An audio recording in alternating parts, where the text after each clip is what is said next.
दिल्ली की अदालत ने गुरुवार को पूर्व रक्षा मंत्री जॉर्ज फर्नांडिस की करीबी रही जया जेटली और 2 अन्य को वर्ष 2000 से 2001 में हुए कथित रक्षा सौदे से जुड़े मामले में भ्रष्टाचार का दोषी पाते हुए 4 साल की सजा सुनाई है। सीबीआई की स्पेशल जज वीरेंद्र भट्ट ने जेटली के पूर्व रक्षा दल के सहयोगी मेजर जनरल एसपी मुरगोई और गोपाल पेचरेवाल को भी मामले में दोषी पाते हुए 4 साल जेल की सजा सुनाई है। इस बात की जानकारी मुरगई के वकील विक्रम पनवर ने दी। अदालत ने कैमरे के जरिए सुनवाई करते हुए तीनों आरोपियों पर 1-1 लाख रुपए का जुर्माना लगाया है। साथ ही आज शाम 5 बजे तक आत्मसमर्पण करने के निर्देश दिए हैं।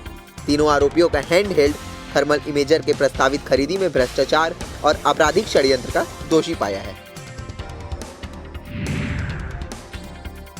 अयोध्या में 5 अगस्त को आयोजित राम मंदिर भूमि पूजन में महाराष्ट्र के मुख्यमंत्री उद्धव ठाकरे शामिल होने से क्या वंचित रह जाएंगे, वह भी उस स्थिति में जब ठाकरे भूमि पूजन में शामिल होने की इच्छा जाहिर की है। जी हां, मीडिया रिपोर्ट्स के मुताबिक ठाकरे की इच्छा रहने के बावजूद उन्हें आमंत्रित नहीं किया गया। अगर ऐसी स्थिति है तो ठाकरे चाहकर भी भूमि पूजन में शामिल नहीं हो पाएंगे। जबकि उद्धव के पिता बाला साहब ठाकरे राम मंदिर आंदोलन से जुड़े रहे हैं। मीडिया रिपोर्ट्स की माने तो राम जन्मभूमि ट्रस्ट की ओर से भूमि पूजन कार्यक्रम के लिए देश भर में सिर्फ 200 मेहमानों की लिस्ट तैयार की गई है। इसमें सिर्फ उत्तर प्रदेश के ही मुख्यमंत्री योगी आदित्यनाथ को न्योता दिया गया है। अन्य किसी भी राज्य के मुख्यमंत्री को इस कार्यक्रम के लिए आमंत्रित नहीं किया गया है।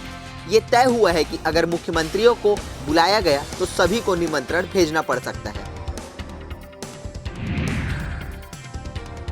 दिल्ली के मुख्यमंत्री अरविंद केजरीवाल ने कोरोना काल में लोगों को बड़ी राहत दी है। उन्होंने वैट घटाने के आदेश दिए हैं, जिससे दिल्ली में डीजल की कीमत 82 रुपए से घटकर 73.64 रुपए प्रति लीटर पर पहुंच गई है।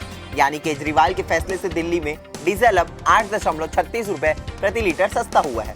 केजरीवाल कैबिनेट ने डीजल पर वैट को 30% से घटाकर 16.75% कर दिया है। गुरुवार को दिल्ली में डीजल का रेट 81.94 रुपए प्रति लीटर और पेट्रोल का भाव 80.43 रुपए प्रति लीटर है।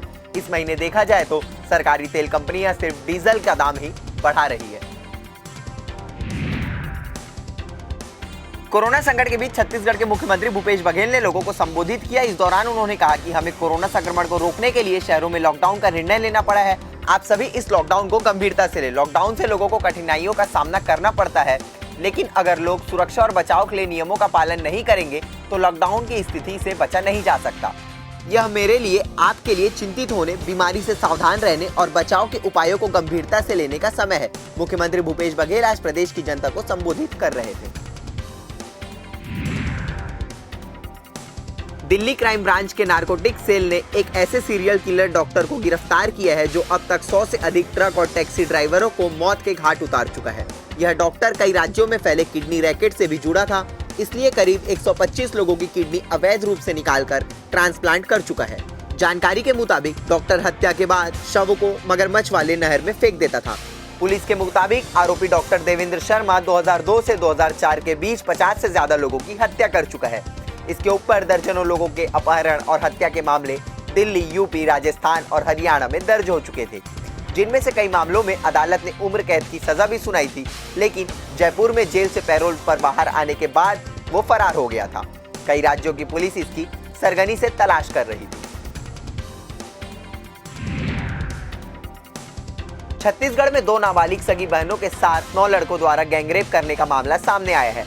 आज से करीब 2 महीने पहले नाबालिग सगी बहनें अपने 2 दोस्तों के साथ घर से बाहर घूम रही थी। इस दौरान पलारी थाना इलाके के केसला दतान मार्ग के एक सुनसान इलाके में पहुंचे, जहां उन्हें 9 युवकों ने रोक लिया, जिसमें 3 नाबालिग भी शामिल थे। इन सभी ने 2 लड़कों की जमकर पिटाई की, जिसके डर से दोनों लड़के घटना स्थल से भाग गए। जिसके बाद सभी 9 लड़कों ने दोनों नाबालिगों के साथ गैंगरेप की वारदात को अंजाम दिया। इस गैंगरेप की घटना में लड़की का एक चचेरा भाई भी शामिल है। यह पूरा मामला बलौदाबाजार के पलारी थाना इलाके का है। लॉकडाउन के दौरान उत्तर प्रदेश के बदमाश छत्तीसगढ़ में सक्रिय हो गए हैं। बिलासपुर पुलिस ने अवैध हथियारों के साथ 6 आरोपियों को गिरफ्तार किया है, जिनमें से 5 आरोपी उत्तर प्रदेश के रहने वाले हैं। हथियारों की बरामदगी से बिलासपुर पुलिस ने बड़ी घटना को नाकाम कर दिया है।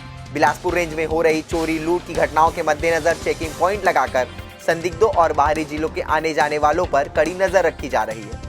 इसी कड़ी में शनिवार को चेकिंग पॉइंट में की जा रही चेकिंग के दौरान उत्तर प्रदेश के कन्नौज जिले के रहने वाला आरोपी शैलेश कोहली संदिग्ध अवस्था में मिला। तलाशी के दौरान उसके कब्जे से एक देसी कट्टा, और एक जिंदा कारतूस बरामद की गई है।